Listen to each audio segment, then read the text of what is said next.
नमस्कार, 5 की पंचायत में आप सभी का स्वागत है। मैं हूं निखिल सिंह और संसद के मॉनसून सत्र में छात्र प्रदर्शन का मुद्दा अब राजनीतिक रणक्षेत्र का एक बड़ा मुद्दा बन चुका है। तमाम पक्ष और विपक्ष इस पर घमासान के बीच में है। तो एक तरफ राहुल गांधी और विपक्ष सरकार पर छात्रों की आवाज दबाने और बल प्रयोग का आरोप लगा रहे हैं, तो दूसरी तरफ बीजेपी ने पलटवार करते हुए राहुल गांधी पर भ्रम फैलाने और सदन को गुमराह करने का गंभीर आरोप लगाया है। लोकसभा में नेता प्रतिपक्ष राहुल गांधी ने आरोप लगाया है कि दिल्ली में प्रदर्शन कर रहे छात्रों पर सुरक्षा बलों ने अंधाधुंध कार्रवाई की है और गृह मंत्री अमित शाह के निर्देश पर पैलेट गन चलाई गई। लेकिन बीजेपी ने राहुल गांधी के आरोपों को सिरे से खारिज कर दिया है। बीजेपी का कहना है कि राहुल गांधी ने संसद के भीतर एक के बाद एक झूठे दावे किए और बिना तथ्यों के सरकार को कटघरे में खड़ा करने की कोशिश की। पार्टी नेताओं का आरोप है कि राहुल गांधी हर मुद्दे को राजनीतिक रंग देकर जनता के बीच गलत धारणा बनाने का प्रयास कर रहे हैं। बीजेपी का दावा है कि छात्र प्रदर्शन के दौरान न तो कोई गोली चली, न ही पैलेट गन का इस्तेमाल हुआ और न ही गृह मंत्री की ओर से ऐसा कोई आदेश दिया गया। पार्टी ने कहा कि जब दिल्ली पुलिस और मेडिकल रिपोर्ट से इस दावे की पुष्टि नहीं होती है तो राहुल गांधी को अपने आरोपों पर माफी मांगनी चाहिए। बीजेपी ने राहुल गांधी पर फेक नैरेटिव की राजनीति करने का आरोप लगाते हुए कहा कि विपक्ष के पास अब कोई ठोस मुद्दा दरअसल बचा ही नहीं है, इसलिए वो हर घटना को सरकार विरोधी अभियान में बदलने की कोशिश कर रही है। कहा जा रहा है कि विपक्ष के मुद्दे और नैरेटिव लगातार बदलते हुए नजर आ रहे हैं। कभी राम मंदिर के चंदे का मामला, तो कभी पैलेट गन और लाठीचार्ज का मुद्दा। आज राज्यसभा में कांग्रेस अध्यक्ष मल्लिकार्जुन खड़गे ने तो बहस में मनुस्मृति का भी हवाला दे दिया, जबकि प्रियंका गांधी ने कल लोकसभा में आईआईटी के एक प्रोफेसर पर गोमूत्र से जुड़ा हुआ एक बयान दे डाला और उसको सियासत लेकर उसको तेज भी रही। वहीं राहुल गांधी सीएलपी के आंदोलन का राजनीतिक संदेश देने की कोशिश करते हुए दिखाई दिए।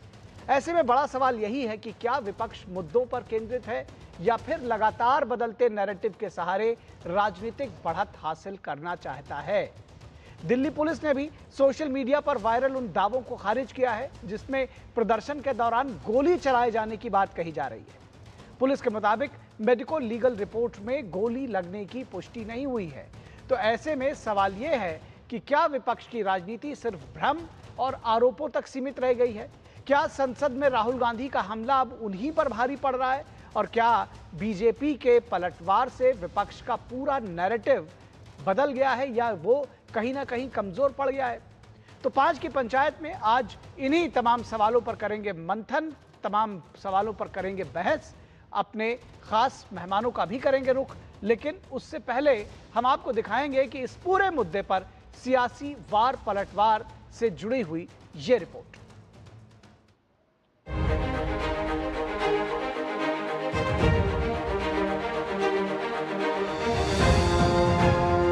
तीस साल तक जो ये काम ना कर सके वो आज अंजाम होने जा रहा है। लेकिन मुझे यकीन है इस देश में कुछ ऐसे भी कुछ बुद्धिजीवी थिंकर होंगे जो इसका भी आंकलन करेंगे कि 33 साल वो क्या कारण थे जिस कारण से ये नेशनल टेस्टिंग एजेंसी स्थापित ना की गई। वो कौन से वेस्टेड इंटरेस्ट थे, वो कौन से मैनेजमेंट कोटा थे कॉलेजों के।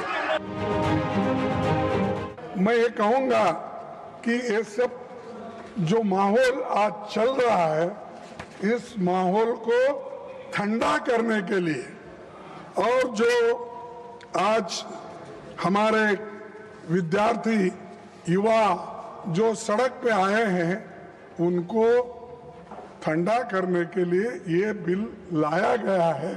ये है सो समस्या को सुलझाने के लिए नहीं। लोकसभा में लीडर ऑफ अपोजिशन से अपेक्षा रखता है ना कि थोड़ा अच्छा से कुछ बात तो बोलेंगे, वो बात नहीं बोल पाया। बिल के प्रावधानों पर एक बात नहीं बोल पाया राहुल गांधी जी। पिछले 4 साल में पंजाब में 1 पेपर लीक, 2 पेपर लीक नहीं, 12 पेपर लीक हुए हैं। जिस दिन यहाँ पे आके केजरीवाल, भगवंत मान और ये एजुकेशन मिनिस्टर इधर आके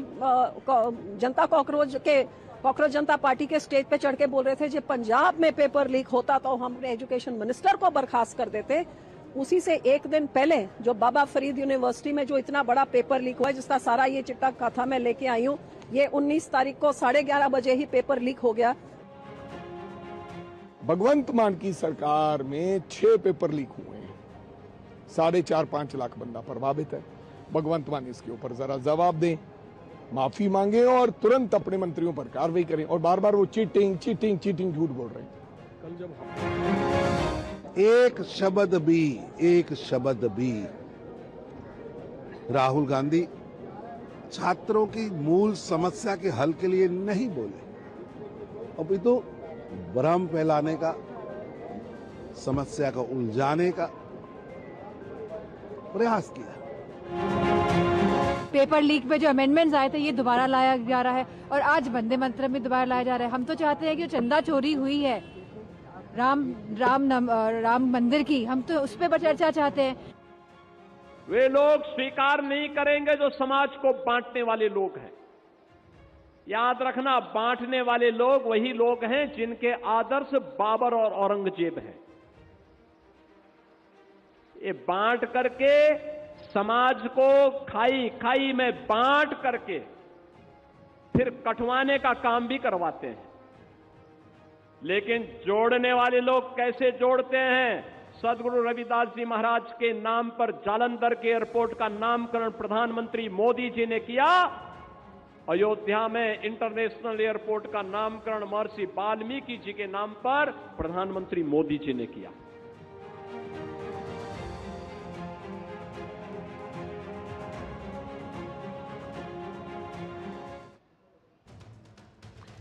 तो इस पूरी खबर पर बातचीत करने के लिए, इस पूरे डिबेट को करने के लिए हमारे साथ खास मेहमानों का पैनल जुड़ा हुआ है। उनसे हम आपका परिचय करा दें। हमारे साथ विजय शर्मा जो कि बीजेपी के प्रवक्ता है, हमारे साथ जुड़े हुए हैं।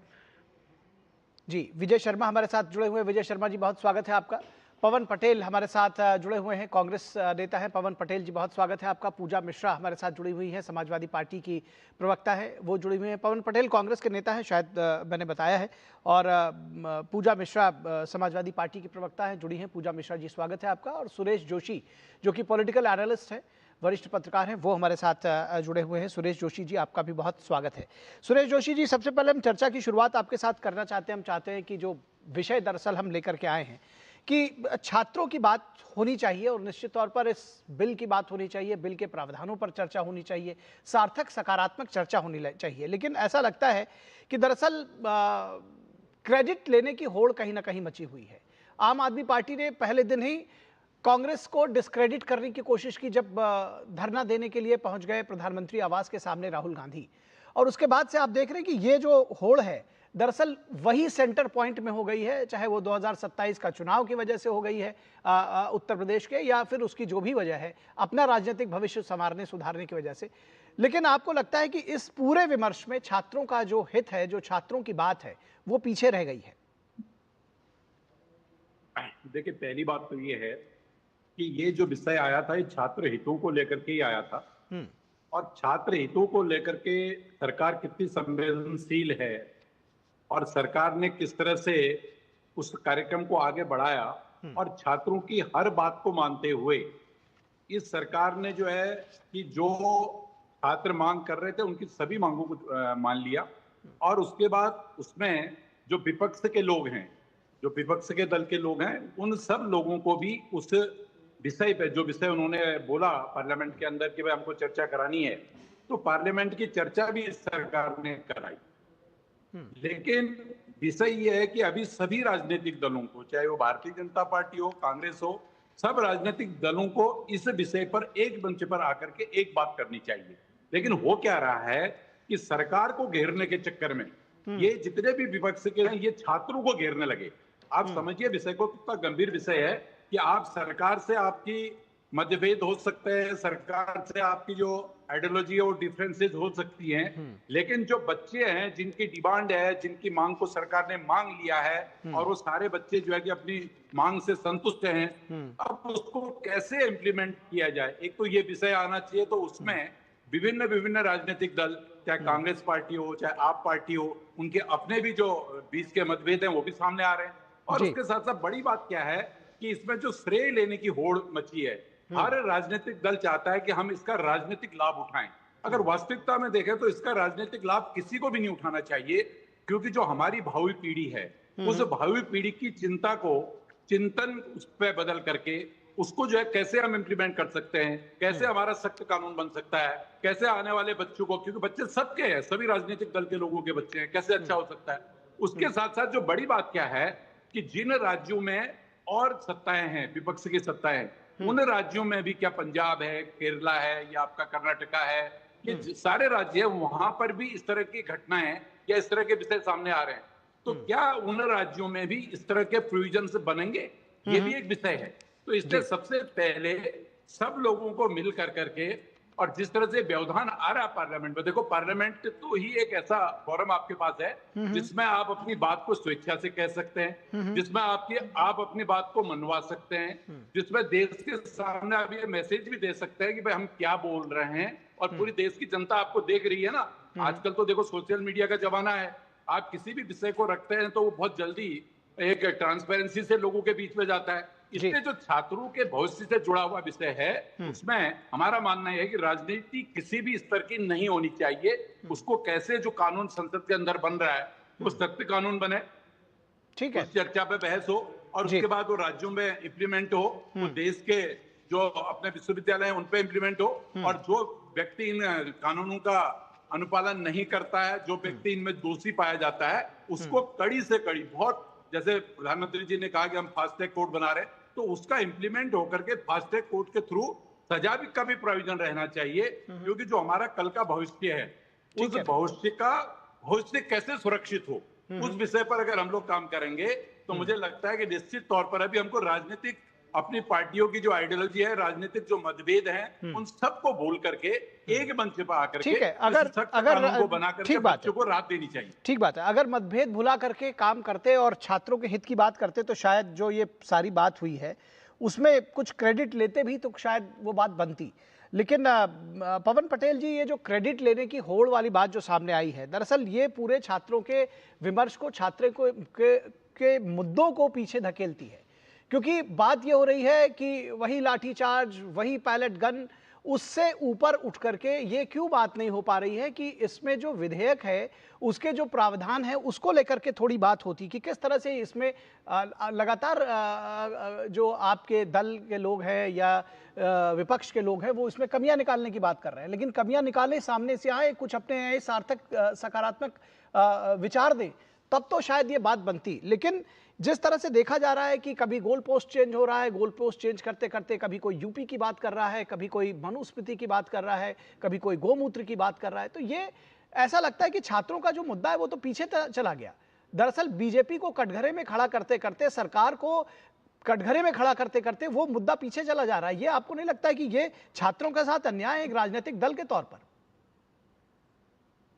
नहीं, देखिए ना, एक तो हम गोल पोस्ट बार बार चेंज कर रहे हैं और ना राहुल गांधी या कांग्रेस पार्टी क्रेडिट लेने की होड़ मची हुई है, क्योंकि पूरी मीडिया है, अब जिसको किसी तरह का चश्मा लगा करके नहीं देखें, हर व्यक्ति को पता है कि इस पूरे नहीं चश्मा लगा के देखने की बात मैं बहुत लंबा उसको रखना नहीं चाह रहा था। लेकिन दरअसल जैसे मल्लिकार्जुन खड़गे ने कहा कि राहुल गांधी के सत्याग्रह से सरकार डर गई, तो ये तो भाई सबको मालूम है कि कांग्रेस जो CLP था, जो कॉकरोच जनता पार्टी CJP, उसने आंदोलन किया था, या ये तय कर ले कि उनके आंदोलन से डर गई।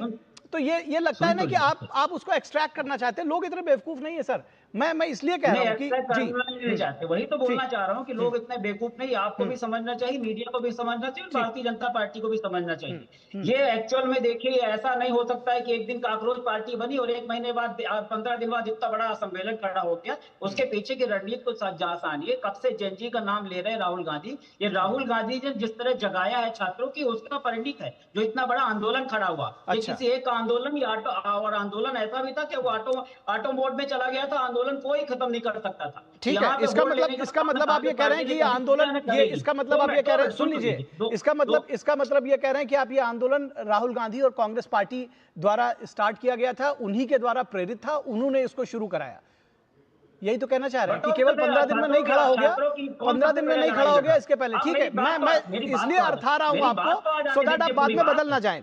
नहीं, आप बिल्कुल अनइंटरप्टेड कहिएगा, मैंने बीच में आपको इसीलिए टोका ताकि बाद में ये बात क्लियर हो जाए कि आप ये कह रहे हैं कि it is supported by Rahul Gandhi, started by Rahul Gandhi in fact, क्योंकि 15 दिन में ये शुरू नहीं हो सकता, वो जो लेकर के आए थे वही चीज फॉरवर्ड हुई। आगे बोलिए सर। देखिए, अब दूसरा ये जो आज सब पूरा मीडिया बहस कर रहा है कि पेपर लीक होने के बाद हम क्या करेंगे। ये कहीं पेपर लीक ना हो, पेपर लीक क्यों हो रहा है, हम ऐसी कोई रणनीति बनाए कि पेपर लीक ही ना हो। अगर पेपर लीक होने का एंटी कानून बनाने से अगर कुछ हो गया होता तो इससे बड़ा कदम तो मोदी जी ने 2024 में भी उठाया था, तब भी इसी तरह की डीकें हाँकी गई थी कि अब इसके बाद पेपर लीक नहीं होगा, लेकिन 2024 के बाद फिर से पेपर लीक हो गया। हम कहते हैं जो प्रावधान उसमें एनटीए जो है, जो ये पूरा कंडक्ट कराती है, उसके ऊपर कितना जुर्माने का 500 करोड़ का जुर्माना लगाइए, उस पर कोई जुर्माने का प्रावधान नहीं है। आप एनटीए में सारे संघ के लोगों को भर लिया है। एनटीए एक एनजीओ है जो पहले जिस तरह की बॉडियां होती थी उन बॉडी को छोड़ के आपने एनटीए में कर लिया। इसमें सब ठेका सिस्टम आपने दे दिया, पेपर कौन छापेगा, कॉपी कौन जांचेगा, नंबर कौन देगा, ये सब जब ठेके में चला जाएगा तो कहां से होने वाला। तो हम कहते हैं सुधार करना है, अगर सचमुच का सुधार करना चाह रहे हैं तो उस एनटीए में सुधार करने की आवश्यकता है। उस एनटीए में ऐसे नियम कानून लाइए कि पेपर लीक ही ना हो, लेकिन पूरी दुनिया को सबने मिलकर ऐसे डाइवर्ट किया हुआ है कि पेपर लीक होने के बाद हमारा क्या हो रहा। हम तो कह रहे हैं कि पेपर लीक होना ही नहीं चाहिए, ऐसी व्यवस्था बनानी चाहिए। और जो राहुल गांधी जी का आप बोलते वही चीज लेकर के चल रही है, हमारे शुरू से चल रहा है कि आज तक आखिर अमित शाह ने जवाब नहीं दे पाए कि सदन में उनको रह के जवाब देना चाहिए। कोई ना कोई जवाब देगी तो होगी ना। पुलिस वाला ऐसा थोड़ी होगा कि घर जाकर के अपने कपड़े उतारा और नॉर्मल ड्रेस पहन लिया और जाके डंडा लेके मारने लगा। कैसे चला गया, कौन था। आज वो ट्रक का भी स्पेसिफिकेशन आया कि ट्रक जब थाने में खड़ा था तो पत्थर से भरा ट्रक उसी पे आ गए सर। ठीक है, डंडे में कील लगा के कैसे मार रहे थे, करंट से कैसे मार रहे थे, महिलाओं को गुप्तांग में डंडा कैसे कर रहा था, इन सब का जवाब नहीं मांगेगी पुलिस। इन सब का जवाब नहीं देना चाहिए। ठीक है सर, हम कहते हैं इनका जवाब दे दी। इनके जवाब में न चर्चा कराना चाहते हैं, पूरा मीडिया पूरा दूसरे वीडियो चलाने में लगा हुआ है। तो अगर राहुल गांधी जी बोल रहे हैं तो इन सब चीजों का जवाब पहले, ठीक है सर, पहले कई दिनों तक, 4-5 दिनों तक सदन इसलिए बाधित रहा कि आप लोग कह रहे थे कि पहले लाठीचार्ज पर और छात्र आंदोलन पर जो लाठी बरसाई गई है, जो अत्याचार किए गए हैं उस पर चर्चा हो, और उसी वजह से बाधित रहा। और लास्ट में ये हुआ कि नहीं भाई अच्छा ठीक है, पहले विधेयक पर चर्चा हो जाए। तो जब विधेयक पर चर्चा शुरू हुई तो आपने कहा नहीं, अमित शाह आकर जवाब दे इसका। अमित शाह तो जब जवाब देते जब इस विषय पर चर्चा हो रही थी, जिस विषय पर चर्चा हो रही है उसका मंत्री वहां मौजूद है, लेकिन आप कह रहे हैं नहीं प्रधानमंत्री और आकर के गृह मंत्री जवाब देंगे। तो ठीक है, इसका जवाब जो है विजय शर्मा देंगे। आपने विजय शर्मा जी ये सारी बातें सुनी हैं, उसके साथ ही साथ ये कहा जा रहा है कि भाई आप पेपर लीक पर कुछ ठोस प्रावधान बनाकर नहीं लाए हैं, इसलिए ये विधेयक के प्रावधानों पर चर्चा नहीं करना चाहते। निखिल जी, संसद जो होती है वो सबकी समावेशी होती है, सबके लिए अपना उपयुक्त स्थान देती है, उपयुक्त बात रखने की मौका देती है। तो इनके पास अगर कोई बातें हैं, किसी तरह के तर्क वितर्क किसी तरह के कुछ हैं तो रखे, पटल पे रखे। सिर्फ इन्होंने भारतीय जनता पार्टी सरकार को गाली देने के अलावा कुछ नहीं किया। अभी भी यहाँ पवन बैठ के क्या है, गाली देने का काम कर रहे हैं, गरियाने का काम कर रहे हैं। इन्होंने बताया कि इस संशोधन के जरिए कानून और अच्छा हो सकता है, नकल रुक सकती है, तो लाइए, स्वागत है आपका। आप संसद चल रही है, इनके नेता सड़क के ऊपर बात कर रहे हैं। और राहुल गांधी तो आदतन झूठे हैं। उन्होंने पैलेट गन की बात की तो दिल्ली पुलिस का एक ऑफिशियल वो स्टेटमेंट आ गया। दूसरा, संसद में दिया हुआ बयान अधिकृत होता है। सरकार ने संसद के अंदर अधिकृत बयान दे दिया, कोई पैलेट गन से किसी को चोट नहीं लगी। एमएलसी में भी वही मैच खाती है कि कोई पैलेट गन से कोई गोली नहीं लगी, किसी तरह की नहीं है। तो आप झूठ क्यों फैलाना चाहते हो, क्यों भ्रम की स्थिति फैलाना चाहते हो? छात्रों के असली दुश्मन तो आप हो। राहुल गांधी क्या बोलते हैं छात्रों को, आप बता दीजिए मुझे। अंधभक्त बोलते हैं, इडियट बोलते हैं। क्या छात्र इडियट है, क्या अंधभक्त हैं क्या छात्र? बताइए आप मुझे। उन्होंने नहीं वर्गीकरण किया हो तो 3 तरह के छात्र हैं, कुछ तो ठीक हैं, कुछ अंधभक्त हैं, कुछ इडियट हैं।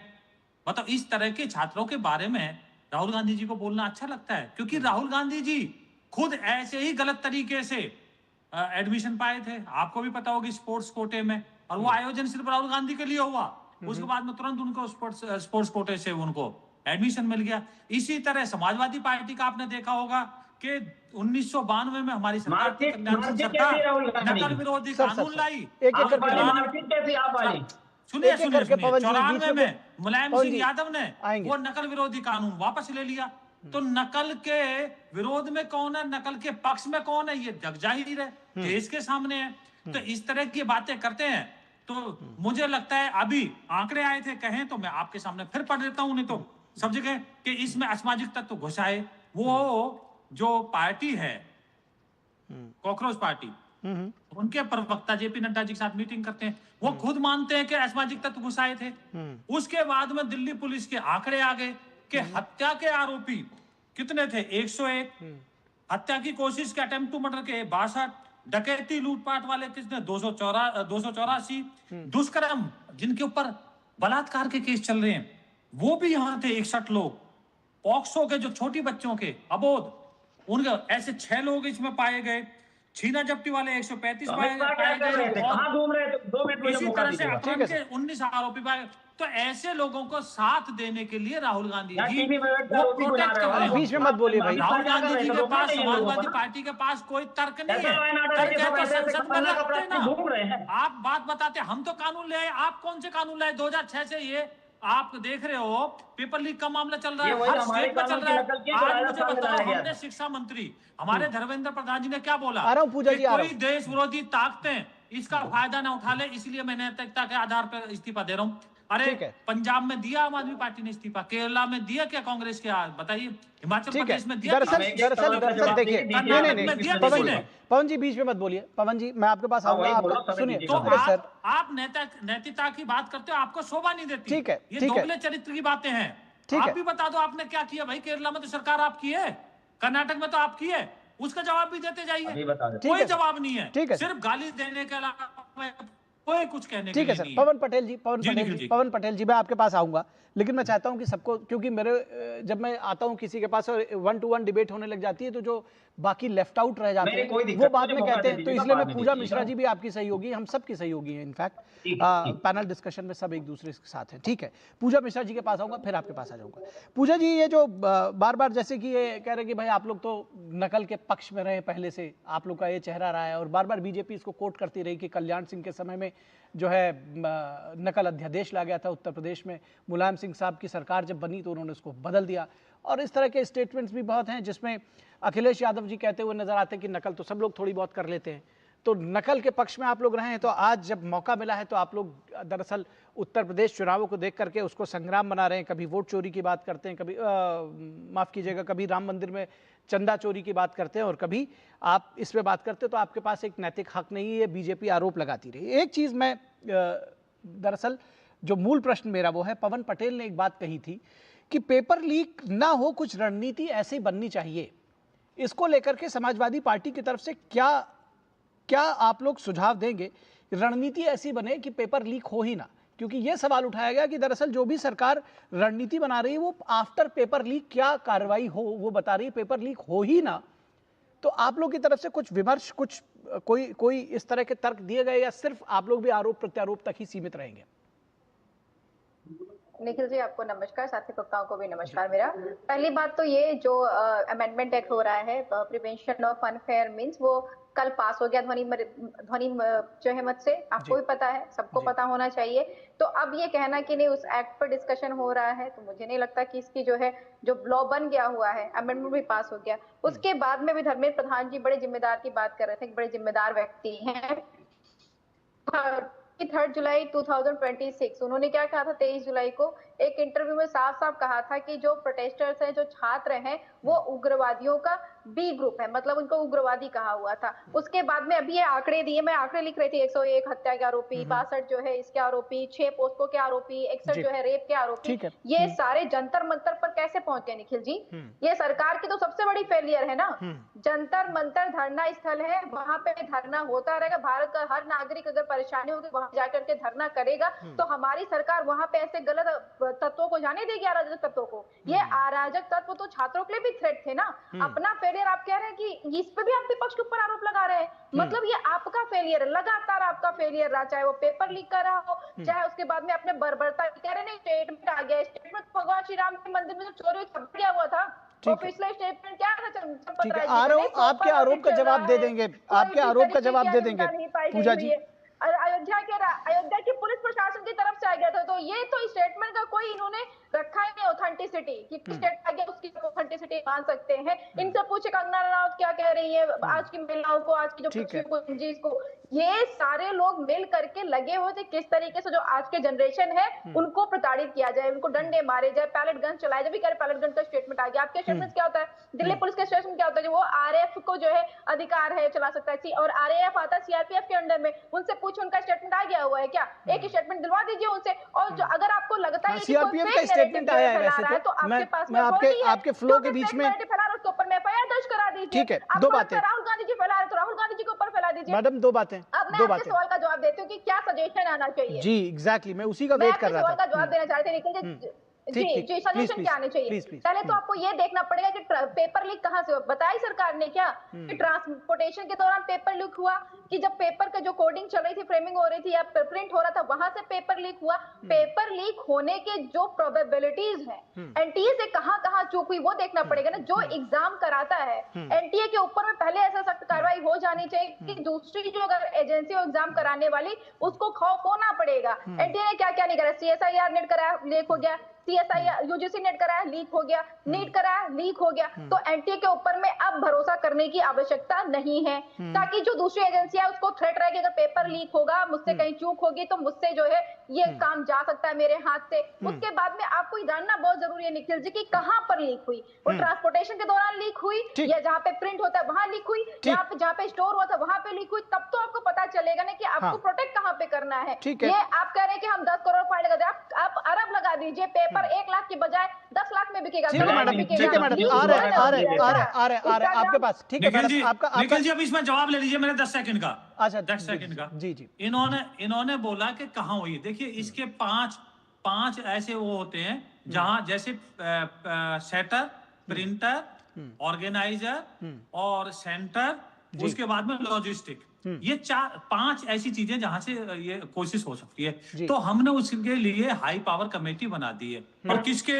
नंदन नीलेकनी में। वो कौन है ये वो है जिन्होंने आधार और यूपीआई देकर पूरे विश्व में हमारा मान बढ़ाया है। ऐसे आईआईएम कलकत्ता के चीफ जैसे हैं वो आलोक कुमार जी, उनको इन लोगों की वो यही है कि किसी तरह से लीक ही नहीं। और हम कंप्यूटर बेस आधारित परीक्षा करवाएंगे अगली बार, जिसमें और मिनिमम हो जाएगी। और बाय द वे 1% फिर भी कहीं से प्रकरण कोई सफल हो जाता है तो हम ऐसा कानून लेकर आ रहे हैं कि उसकी मैया याद करें। आपने देखा होगा कि अभी 18 लोग जेल के अंदर सड़ रहे हैं। अगर 2024 का कानून नहीं होता तो क्या होता, बता दीजिए आप मुझे। और एनटीए क्यों लाना पड़ा? आपको पता है पूरे देश में सारी यूनिवर्सिटी अपने आधार पर कराती थी और 25-30 लाख रुपए लेती थी छात्रों से। तो गरीब आदमी कहाँ कैसे एडमिशन ले पाता? तो इस बात को ध्यान में रखते हुए हमने एक राष्ट्रीय स्तर पर परीक्षा का वो करवाया। अरे डोनेशन की सीट्स होती थी मैडम, एक मिनट डोनेशन की सीट्स होती थी मैडम, वो डोनेशन की सीट्स की बात कर रहे हैं, वो घूस की बात नहीं कर रहे। विजय जी जारी रखिए, फिर आएंगे। जल्दी से खत्म करिए जी। तो हमने दोनों निवारण किए। अगर नकल करते हुए पकड़ा गया या किसी ने पेपर लीक किया तो उसको कितनी कठोर सजा हो, और ये नकल इस तरह से पेपर लीक ना हो उसके लिए क्या कदम उठाए, उसके लिए हाई पावर कमेटी भी, कंप्यूटर बेस भी, और चिन्हित किए कहां किस तरह से हो सकती है। तो हम सारा काम कर रहे हैं। हम तो इस बात के लिए युवाओं के लिए समर्पित है, युवाओं के लिए समर्पित है मेरे यशस्वी प्रधानमंत्री। ठीक है, मान लीजिए आपकी तरह नहीं है कि आपने जवाब दिया मेरी बात का कि आपने 1994 में वो नकल विरोधी कानून क्यों वापस ले लिया? बताइए आप मुझे। आपके पास नैतिकता नहीं है बात करने की, इस बात की। ठीक है, आएंगे इस बात का जवाब दीजिएगा पूजा जी। रुक जाइए, अरे रुक जाइए, मैं आपके पास आऊंगा, आप उसका जवाब दीजिएगा, इत्मीनान से दीजिएगा। और पवन पटेल जी भी बहुत लगातार कुछ कहना चाह रहे हैं। पवन जी आपके पास भी आएंगे, सुरेश जी के पास भी आएंगे, लेकिन रुकेंगे एक छोटे से ब्रेक के लिए। दर्शकों आप कहीं मत जाइएगा, ये चर्चा जो है गर्मा गर्म बहस ये जारी रहेगी ब्रेक के बाद भी।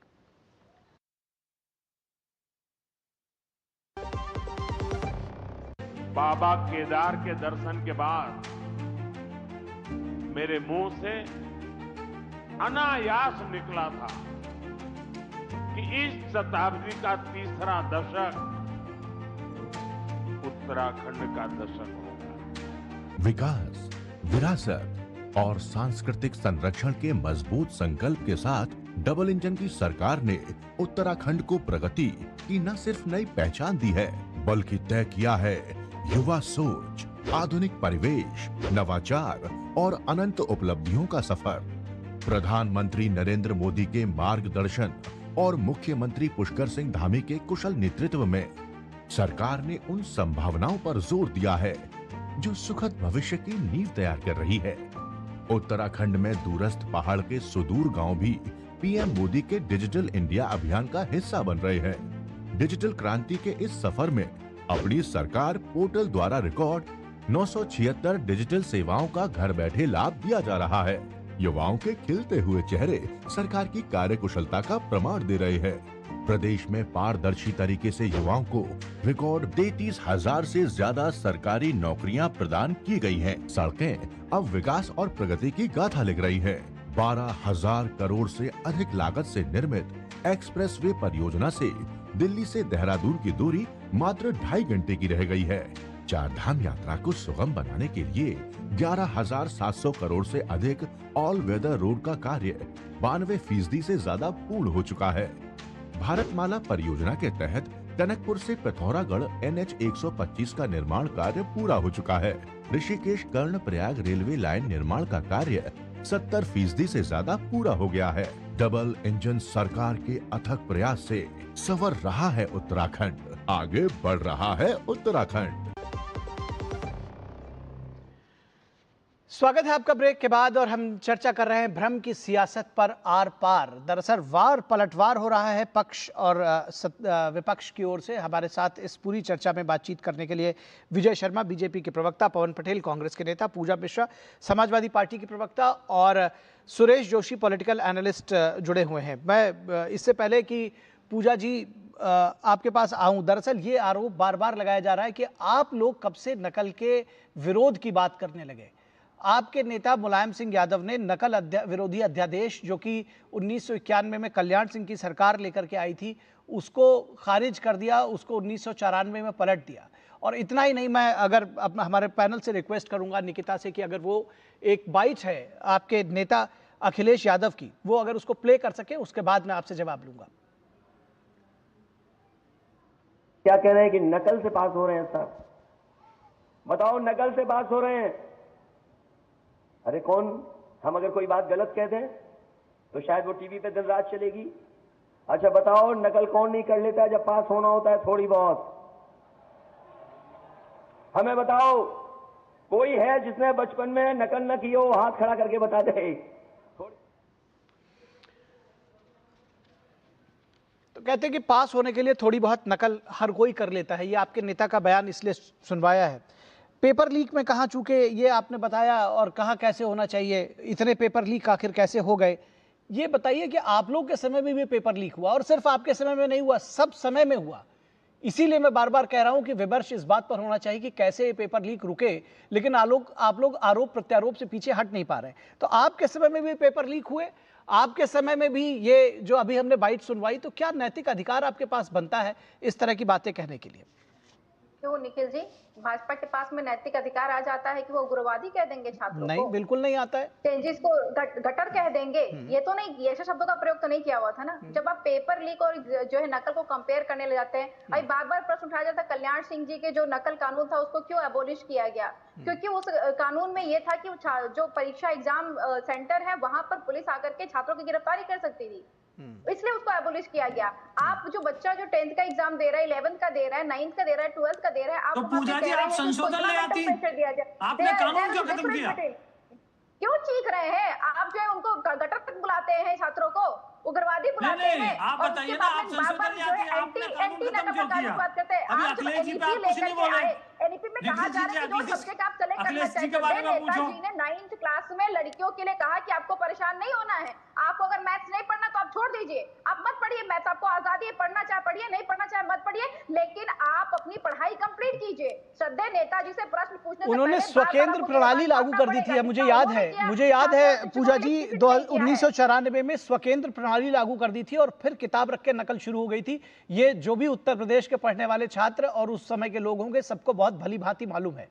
तो ये कहिए कि बात ठीक आपकी हो सकती है कि नहीं, आपकी पहली बात ठीक हो सकती है, आपकी सुनिए तो, आपकी पहली बात ठीक हो सकती है कि अगर वहां पर पुलिस गिरफ्तारी कर रही थी उससे बहुत सारे लोग पीड़ित रहे होंगे, वो उन्होंने बदल दिया, लेकिन ठीक बात है कि उसमें संशोधन ले आते।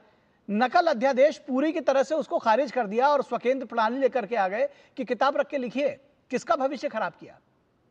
किसी का भविष्य खराब नहीं किया। आप बताइए मुझे, उस समय जो पढ़ करके निकल करके आया उनके भविष्य खराब हुआ, बता दीजिए। ठीक है, अगर आपको लगता है ओपन बुक एग्जाम चल रहे हैं वहाँ पे भविष्य खराब हो रहे हैं क्या? पेपर लीक करके आप हत्याएं कर दे रहे हैं, वो खराब है। नहीं, बात उसकी नहीं है। ठीक है, मैं आपसे 1 to 1 बहस खुद करना नहीं चाह रहा, लेकिन मेरे पास जो अपने तर्क हैं, मुझे ये समझ में आ रहा है कि भाई अगर आप नकल पर आप रोक ठीक तरह से नहीं लगा रहे हैं, आपके नेता कह रहे हैं कि थोड़ी बहुत नकल सब लोग कर लेते हैं, तो फिर आप क्या नैतिक अधिकार बनता है कि पेपर लीक हो गया? और पेपर लीक क्या इसके समाजवादी पार्टी के समय में पेपर लीक नहीं हुआ? एक बात बताइए, समाजवादी पार्टी के समय में पेपर लीक हुआ, आप लोगों ने क्या कानून बनाया? निखिल जी ये बताइए कि समाजवादी पार्टी के समय में पेपर लीक हुआ तो क्या हमने बेशर्मी दिखाई जिस तरीके से भाजपा सरकार ने दिखाई? हमने उसको एग्री करके जो एक्शन लेने चाहिए एक्शन लिए। एग्जाम जैसे होने चाहिए। हमने ये नहीं कहा कि नहीं एग्जाम तो पेपर लीक तो हुआ ही नहीं है, हमें तो जानकारी तो एक्शन तो उन्होंने भी लिया भाई, जब ये आंदोलन तो बाद में हुआ, एक्शन तो उन्होंने भी ले लिया। 2000 दोबारा एग्जाम करा लिया, दोबारा एग्जाम करा लिया। यही सब तो आप लोग भी कराते थे। 13 लोग जेल में हैं। एनटीए के प्रेसिडेंट को हटा दिया है क्या? जी बदल दिया एनटीए के, हाँ बदल दिया, हटा करके उसी लूप में रहा। मतलब एक लूप है, उसी लूप में जो है टोरनॉइड जैसा घूमते रहे। ठीक है, चलिए ठीक है, जवाब ले लेते हैं विजय शर्मा जी। मैं इनकी बातों का क्या जवाब दूंगा, आप ही दीजिए। विजय शर्मा जी। निखिल जी, इनसे 2-3 सवाल पूछे गए, किसी का जवाब इन्होंने नहीं दिया, एक भी बात का जवाब दिया। अब इन्होंने बताया कि उसमें खामियां थी तो संशोधन कर देते आपने तो वो एबोलिश ही कर दिया। अभी अखिलेश यादव जी का आपने सुनवाया, उसका इन्होंने कोई जवाब नहीं दिया, खुद मानते हैं। और आपने खुद बताया कि किताब लेके जा सकते थे नकल, तो उसमें भी ये कहते हैं उसमें किसी का भविष्य खराब नहीं हुआ। अरे भाई, जिसके अंदर ज्ञान नहीं होगा, किताबें पढ़ेंगे नहीं, समझेंगे नहीं, तो आगे कैसे बढ़ेंगे भाई? आप कैसी बातें कर रहे हो? ये समाजवादी का प्रवक्ता है, तो इसलिए इनके सामान्य ज्ञान की भी बात नहीं कर सकते। दूसरा मैं दिखाता हूँ, अब ये देखिए छात्रों के बारे में कैसे बोलते थे ये चीफ मिनिस्टर। देखिए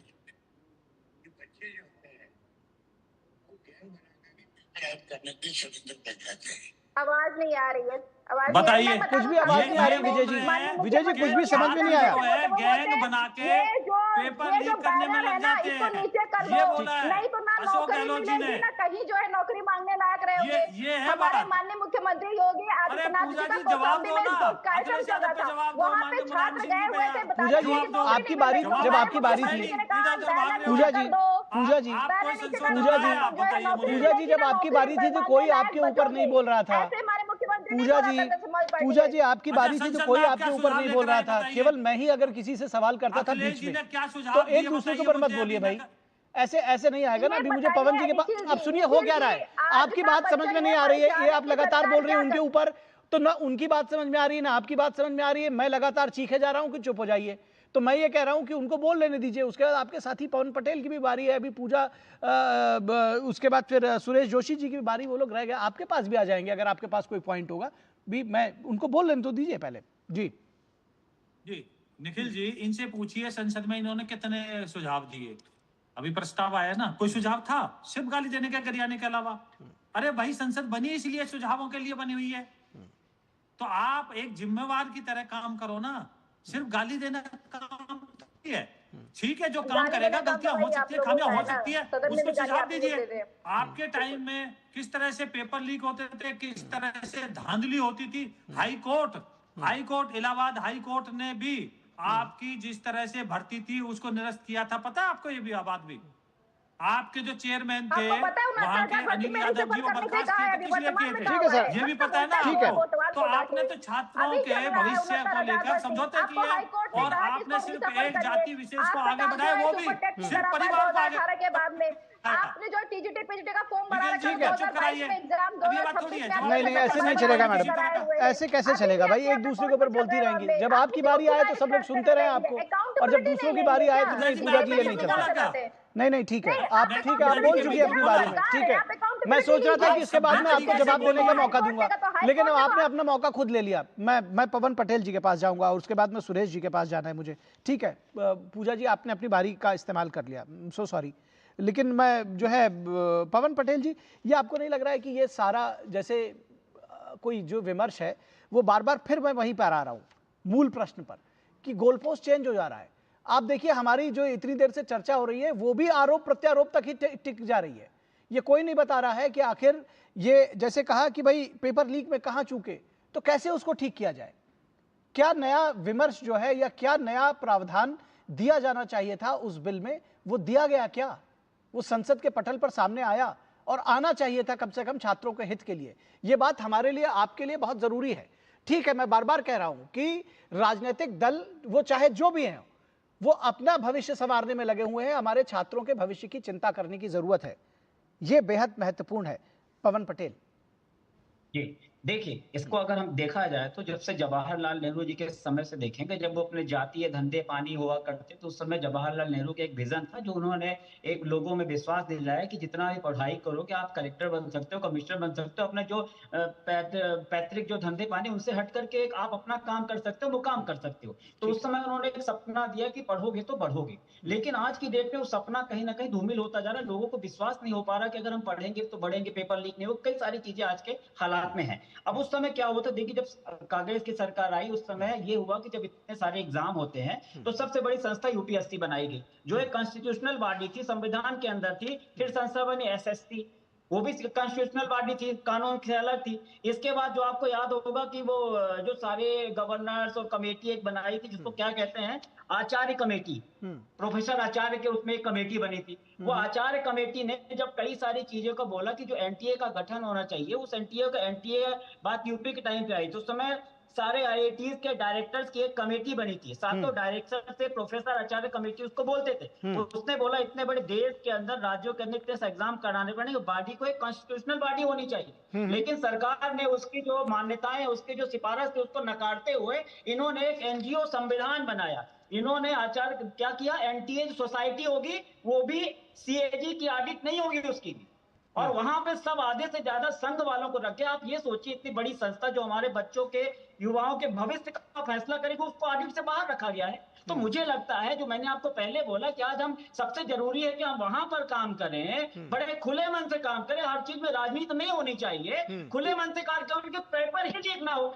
लेकिन वहां पे किसी का ध्यान नहीं जा रहा। पूरी भारतीय जनता पार्टी अपने आप अपनी पीठ ठोकने का काम कर रही है। अब अभी जो 2-3 मुद्दे, उनका सवाल मैं 60 कट में जवाब दे देता हूँ। अभी सब भारतीय जनता पार्टी के लोग बोल रहे हैं गुट्टे, सामाजिक तत्व, आतंकवादी, गोले बारूद लेकर के जा रहे थे। तो इनके गृह मंत्री क्या कर रहे थे, शासन क्या कर रहे थे कि ऐसे लोग छुट्टा जा रहे थे हमारे। ये तो ठीक है जिन्होंने गाली दिया, किसी को ऊपर हाथ उठाया, छात्रों के जीवन को भी संघर्ष हो सकता था। जिसकी मेंटेलिटी इस टाइप की, कुछ किसी के साथ भी कुछ कर सकता है। तो वहां पे जाना मतलब इनका फेलियर है। दूसरा, कई सारे डिबेट तो मैंने किए, बोले 95% गुंडे थे। अगर कुछ लोगों ने गलत कमिटमेंट कर दिया तो पूरे युवाओं को, पूरे छात्रों को गुंडे कहना सही बात नहीं है। किसने कहा कि 95% गुंडे थे? किसने कहा सर? 2 मिनट में खत्म कर। किसने कहा? नहीं, मैं जस्ट पूछ रहा हूं अपनी जानकारी के लिए, किसने कहा कि 95% गुंडे थे?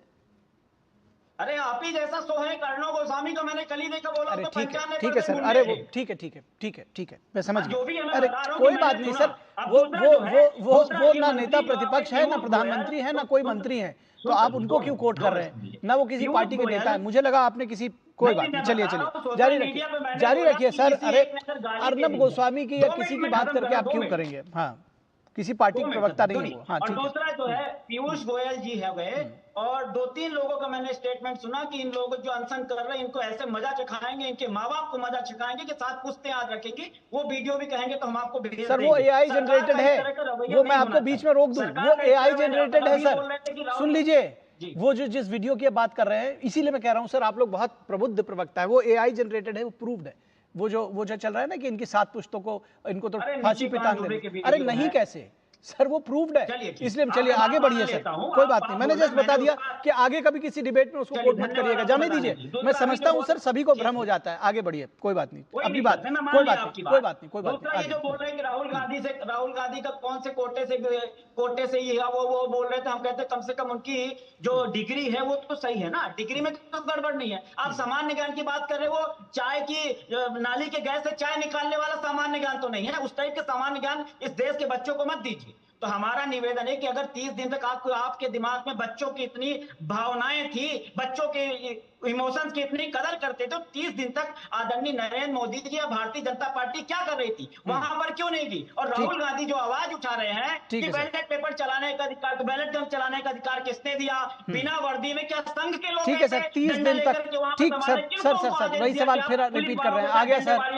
गया सर पवन जी, ठीक है पवन जी आ गया, इतने सारे प्रश्न के राहुल गांधी आप उनका जवाब दे दिए, ठीक है सर, आगे बढ़ जाएंगे। अरे आ गया, वही सारे सवाल आप पूछ रहे हैं दोबारा पवन जी, मैं एक चीज कह रहा हूँ, आप सवाल उठा रहे हैं कि 30 दिन तक सरकार ने क्या किया, अरे उसका स्वागत करेंगे संविधान में, ठीक है सर, सदन में जाएगा, उसका विजेताओं की तरह स्वागत कर रहे हैं, ठीक है सर, ठीक है, अरे सर ये बात आप कई बार कह चुके हैं, सुनिए तो, उनकी भावनाओं के साथ अरे सुन लीजिए, भारतीय जनता पार्टी का चेहरा उजागर हो चुका है। अरे पवन जी आप सुनते नहीं है, दिक्कत है ये नॉन स्टॉप आप ये बात कह चुके हैं, नहीं कोई बात नहीं, कोई बात नहीं, हो जाता, आप सुनिए, मैं कह रहा हूँ आपने कहा कि 30 दिन तक क्या कर रहे थे, अब ये सवाल तो आपसे भी उठ सकता है कि भाई 1968 में जो रिकॉर्ड्स बताते हैं कि पहली बार पेपर लीक हुआ था, तब से लेकर के 2014 तक, बीच में कई बार बीजेपी की भी गवर्नमेंट्स रही, लेकिन और अन्य गवर्नमेंट्स रही, लेकिन आप लोगों ने कोई कार्रवाई नहीं की थी सर। 2024 में कोई आंदोलन नहीं हुआ था जब इन्होंने कार्रवाई की थी, इन्होंने एक नियम बनाने की कोशिश की, तब ये कोई कार्रवाई नहीं, तो प्रश्न तो आपके ऊपर उठेंगे ना सर, इसलिए मैं यही कह रहा हूं कि बार बार फिर आरोप पर मत आइए, क्योंकि मैं अभी अगर जाऊंगा विजय शर्मा के पास तो ये सारी बातें लेकर के आएंगे, लेकिन मैं जाना चाह रहा हूं, मैं आऊंगा आपके पास, मैं जाना चाह रहा हूं सुरेश जोशी जी के पास, और उससे पहले मैं अपने पैनल से रिक्वेस्ट करूंगा कि 2 बाइट्स हैं जो आज संसद में चर्चा के दौरान लाई गई और उस पर बहुत बड़ा हल्ला हंगामा भी हुआ, तो मैं आपको वो सुनवाऊंगा कि राज्यसभा में अपने भाषण के दौरान विपक्ष के नेता मल्लिकार्जुन खड़गे ने मनुस्मृति के बारे में टिप्पणी से विवाद को और गहरा दिया, और उन्होंने बताया कि मनुस्मृति ने शिक्षा के क्षेत्र में जातिवाद को बढ़ावा दिया है, तो ये कहां से विमर्श का विषय था, ये भी आप लोग बताएंगे। फिलहाल मैं चाहता हूं कि एक बार हम उसको सुनाएं अपने दर्शकों को। शूद्र के वेद पाठ सुनने पर शीशे और जस्ते से उनके कान भर दिए जाए, वेद के अक्षर का उच्चारण करने से, सर वेद के अक्षर का उच्चारण करने पर उसकी जीभ काट ली जाए तथा वेद मंत्र धारण करने पर उसका शरीर काट डालना चाहिए, इसमें लिखा हुआ है। हम सब लोग जिम्मेवार सदस्य हैं, मेरा निवेदन है कि जो उन्होंने कहा है, जहां तक मेरी पूरी जानकारी है, ये तथ्यों से परे है, और मनुस्मृति का ओरिजिनल टेक्स्ट उसको ऑथेंटिकेट करे, ये ओरिजिनल नहीं है। जी बिल्कुल, ये इस पर दरअसल और लंबी बातचीत हुई, जो बहस हुई वो उस पर हम नहीं जा रहे हैं, लेकिन मैं वापस आऊँगा सुरेश जोशी जी के पास। सुरेश जोशी जी, जब मैंने शुरुआत में कहा कि दरअसल आरोप लगाने के लिए सुरेश जोशी जी के पास हो, उससे पहले मैं पवन पटेल जी के पास आऊँगा। पवन पटेल जी, इस बात का जवाब दीजिए कि दरअसल जब मैं बार बार कह रहा हूँ कि ये गोल पोस्ट चेंज करने की कोशिश की जा रही है, वो सारी चीज़ें, और वो ऑथेंटिकेट भी नहीं कर सके अपनी बात को, क्योंकि कर ही नहीं सकते थे, ठीक है, लेकिन एनीवेज मैं ये कह रहा हूं कि गोल पोस्ट चेंज करने, जातिवाद उसमें लेकर के आने, ये क्या साबित करना चाह रही है कांग्रेस पार्टी इसके माध्यम से, ये भी थोड़ा सा समझाइए कि इसमें कहां छात्रों के हित की बात आ रही है।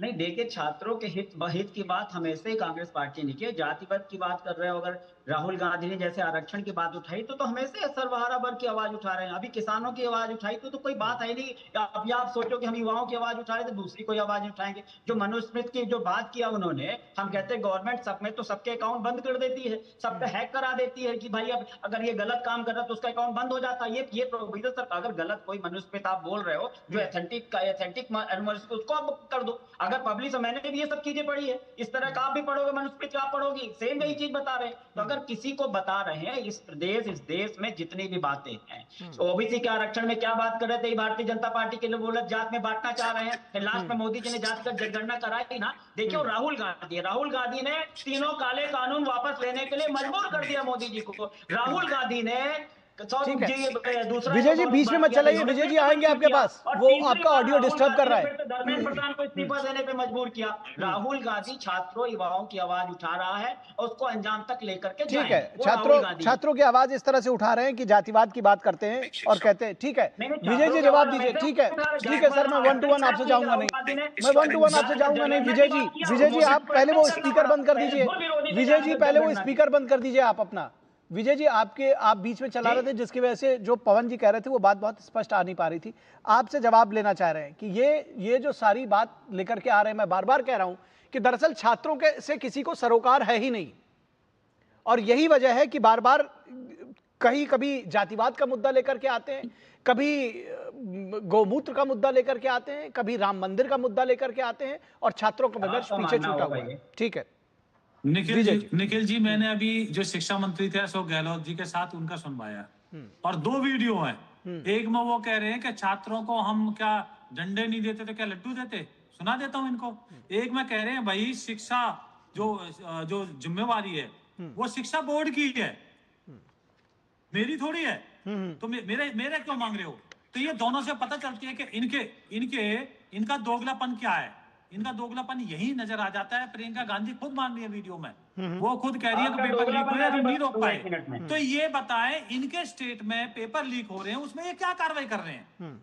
कौन से मंत्री ने इस्तीफा दिया, कौन सी इन्होंने जिम्मेवारी ली, कौन सा स्टेट में इन्होंने कानून बनाया, कौन सा ये संसद में संशोधन लेकर आए, कौन सी राय इन्होंने दी। छात्रों को इडियट, अंधभक्त कहने वाले ये लोग, और आज नैतिकता का ढिढोरा पीट रहे हैं। ये भड़काने का काम कर रहे हैं, ये बांग्लादेश श्रीलंका बनाने की कोशिश कर रहे हैं। बार बार इनके मुंह पर वो चीज आ जाती है कि यहाँ बांग्लादेश बनना चाहिए, जैन जी को खड़ा होना चाहिए श्रीलंका, क्योंकि ये देश को अस्थिर करना चाहते हैं। देश के प्रति इनका प्रेम नहीं है। राहुल गांधी जी मैं बड़े जिम्मेवारी के साथ आरोप लगाता हूँ, जब विदेश यात्रा करते हैं तो कहीं ना कहीं देश विरोधी लोग उनके मंच साझा करते हैं। इल्हान उमर कौन है बताइए आप मुझे, उनके साथ ही मंच साझा करते हैं।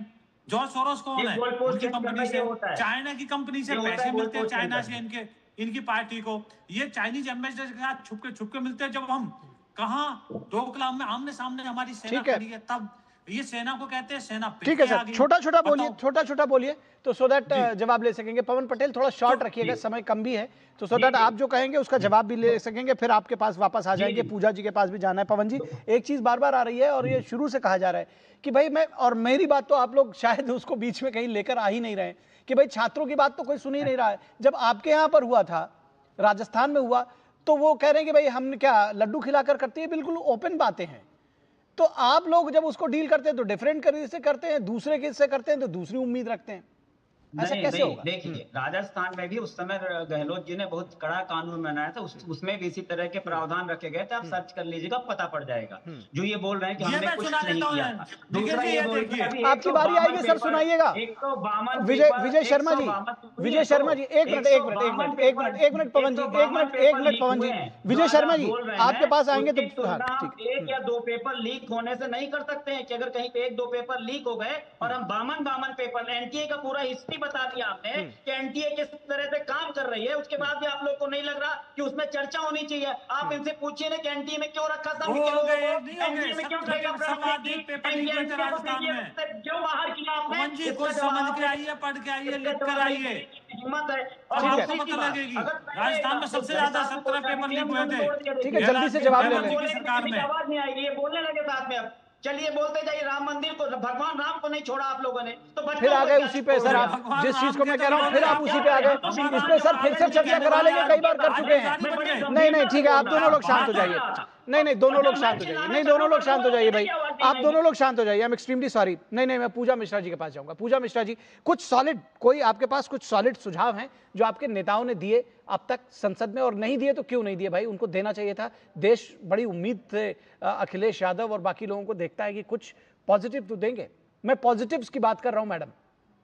निखिल जी, मेरे को आपका सवाल बहुत पसंद आया। बस इतनी सी बात है कि आपने जो है ये सरकार से प्रश्न नहीं किया कि ये पेपर लीक पे सॉलिड जो है क्या आप कर रहे हैं। इन्होंने कह दिया कि नहीं हम लेकर के आ गए हैं, एक बना दिया हुआ है जो है ग्रुप ऑफ पीपल जो रेस्पॉन्सिबल होगा कि देखेगा यहाँ पेपर लीक। और सबसे पहली बात तो सेटिंग में पेपर लीक नहीं होता है। सेटिंग में इतने सारे प्रोफेसर बैठ करके क्वेश्चन देते हैं, वो अलग अलग तरीके से सेट होता है।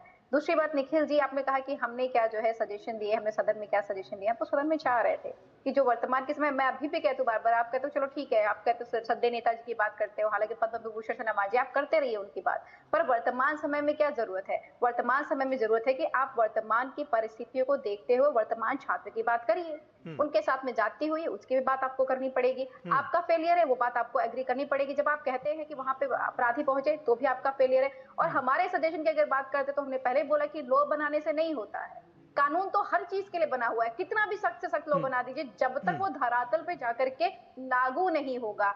लॉ बनना is another thing, enforcement of law is another thing. और ये सरकार वर्तमान में एनफोर्समेंट ऑफ लॉ में बुरी तरीके से फेल है। ठीक है मैडम, इन्फोर्समेंट ऑफ लॉ तो ठीक बात है आपकी बात कि इन्फोर्समेंट ऑफ लॉ होना चाहिए, लेकिन एक बेहतर लॉ भी बने और उसमें सकारात्मक आप लोग सुझाव देते, आपके नेता भी देते, बाकी कांग्रेस के लोग भी देते, विपक्ष के लोग देते, आम आदमी पार्टी के लोग देते, तो अच्छा था। लेकिन हमने देखा है कि चाहे वो हरसिमरत कौर बादल हों या फिर अमरिंदर सिंह राजा वडिंग हों या फिर डिम्पल यादव हों, या सारे लोग अपने अपने राज्यों की बात, अपना अपना एजेंडा, इसीलिए मैं कह रहा हूं कि बार बार आप लोग गोल पोस्ट चेंज कर रहे हैं छात्रों के बारे में। लोगों को मैं वन टू ऑल सभी के लिए कह रहा हूं कि सभी को लगता है कि कहीं ये मुद्दा हमारे हाथ से न निकल जाए, कहीं 1% का राजनीतिक जो एज है वो हमारे हाथ से न खिसक जाए। वो सभी दलों के लिए मैं कह रहा हूं, ये चीज जो है परेशान करने वाली है। दरअसल इस पूरे विमर्श में छात्र पीछे छूट रहे हैं और यही चिंता का विषय है। फिलहाल इस आज की चर्चा में इतना ही। विजय शर्मा जी, पवन पटेल जी, पूजा मिश्रा जी और सुरेश जोशी जी, आप सभी लोगों का बहुत शुक्रिया हमारे साथ जुड़ने के लिए।